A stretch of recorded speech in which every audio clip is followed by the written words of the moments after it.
Most beginners don't fail at raised bed gardening because they lack effort. They fail because they build beautiful boxes and fill them with the wrong thinking. And the consequences show up fast. Yellow leaves, stunted growth, blossom end rot, soil that turns into a brick by mid-season, and yields that just don't justify the space. I've seen this in backyard beds, in community gardens, and even in small hydroponic setups where people thought raised beds were simpler. They're not simpler, they're more controlled, and if you don't understand what you're controlling, you'll fight your garden all season. If you care about serious results, not just pretty Instagram beds, subscribe to the channel now. On Farm Logic, we focus on what actually works in real growing systems. You're filling your raised beds with the wrong soil mix and calling it good. The biggest mistake beginners make is dumping bagged topsoil or garden soil straight into a raised bed and assuming that's enough. It isn't. Topsoil alone compacts. Compost alone stays too wet. And, honestly, most bagged raised bed mixes are heavy on peat and light on structure. In a standard 4x8 foot bed that's 12 inches deep, you're working with 32 cubic feet of growing medium. Now that medium has to drain well, hold nutrients, and maintain structure for multiple seasons. What actually works, and trust me on this, is a balanced mix.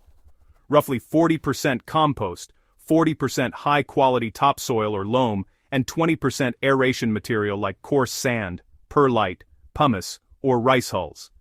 Not fine sand, coarse sand. If you skip the aeration component, your soil will compact by mid-season, especially under heavy feeders like tomatoes or cabbage. Roots will stall, water will sit too long, fungal issues creep in. I've pulled plants with root systems half the size they should have been simply because the bed had no structure. In hydroponics, we obsess over oxygen in the root zone. Raised beds are no different. Oxygen equals growth. You're underestimating how fast nutrients get depleted in a confined bed. Raised beds are closed systems compared to in-ground gardens. There's no deep soil reservoir feeding roots. Everything happens in that 10 to 18 inches of soil you built. Heavy feeders like tomatoes, peppers, broccoli, and squash can strip nitrogen levels in 4 to 6 weeks. Yet I still see people fertilize once at planting and assume compost will carry them through the season. Compost is not a complete fertility program. It's really more of a soil conditioner with moderate nutrient content. For serious production, you need a feeding strategy. Personally, I prefer incorporating a balanced organic fertilizer at planting, something close to a 4-4-4 or 5-5-5, at a rate of about 1 to 1.5 cups per 10 square feet. Then, side dress heavy feeders 4 weeks later with additional nitrogen, either in the form of blood meal, fish meal, or, a liquid feed every 10 to 14 days. In hydroponics, we measure EC and adjust weekly. In raised beds, you should at least be thinking in that direction. Monitor plant color, growth rate, and fruit set. Pale leaves in mid-season are not a mystery. They're a nitrogen deficit. You're planting too densely because the bed looks spacious at first. A 4x8 bed looks big when it's empty, but it looks tiny when everything matures. Spacing rules aren't suggestions. When a tomato plant says 18 to 24 inches apart, that's because it will create a canopy that blocks airflow and sunlight if crowded. Poor airflow means powdery mildew, blight, and reduced fruiting. I've tested dense planting in raised beds versus proper spacing. Yes, you can sometimes squeeze more plants in, but total yield per plant drops. Fruit size drops, disease pressure increases, and you end up harvesting smaller, lower quality produce. If you want higher yield per square foot, think vertically instead of horizontally. Use trellises, train cucumbers upward, prune indeterminate tomatoes to 1 or 2 liters. That increases light penetration and airflow without suffocating the root zone. Serious gardeners don't just fill space, they manage light, airflow, and root competition.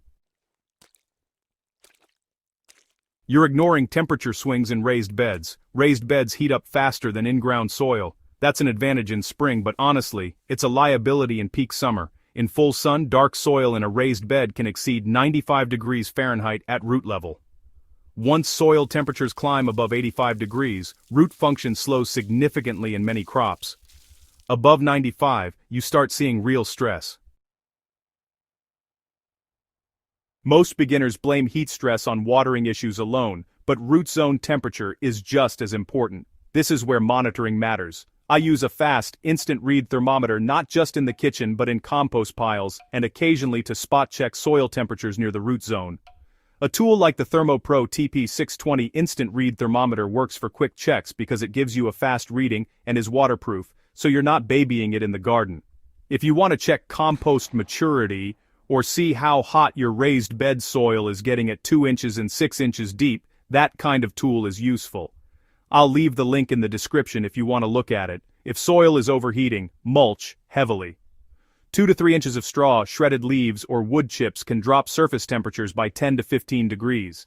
In extreme climates, afternoon shade cloth at 30% density can protect both foliage and roots. Temperature is a growth lever.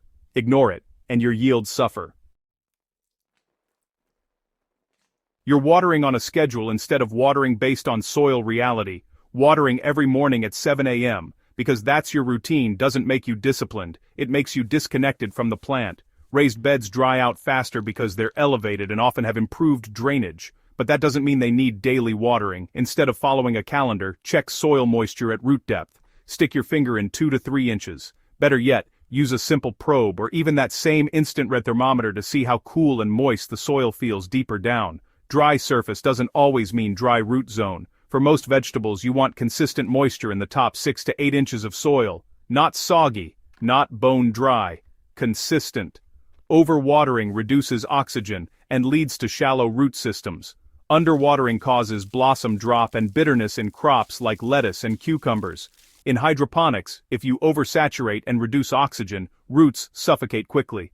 The same principle applies here, just slower. The goal is deep, infrequent watering that encourages roots to chase moisture downward. That builds resilience.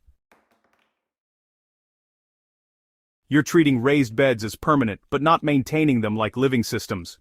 Raised beds are not set it and forget it. Every season removes nutrients, organic matter breaks down, and soil level drops. At the end of each season, I top off beds with 1 to 2 inches of finished compost. If soil structure has declined, I'll lightly fork in additional aeration material, not till deeply, just enough to maintain structure. Crop rotation still matters in raised beds. Don't grow tomatoes in the same bed year after year without at least alternating with legumes or leafy greens. Soil-borne diseases accumulate in confined systems faster than people expect, and if you're serious about performance, test your soil every year or two. Even a basic pH and nutrient panel gives you direction. Most vegetables prefer a pH between 6.2 and 6.8. Drift too far outside that range and nutrient uptake drops, even if nutrients are technically present. Raised beds reward attention to detail. They punish neglect faster than in-ground gardens.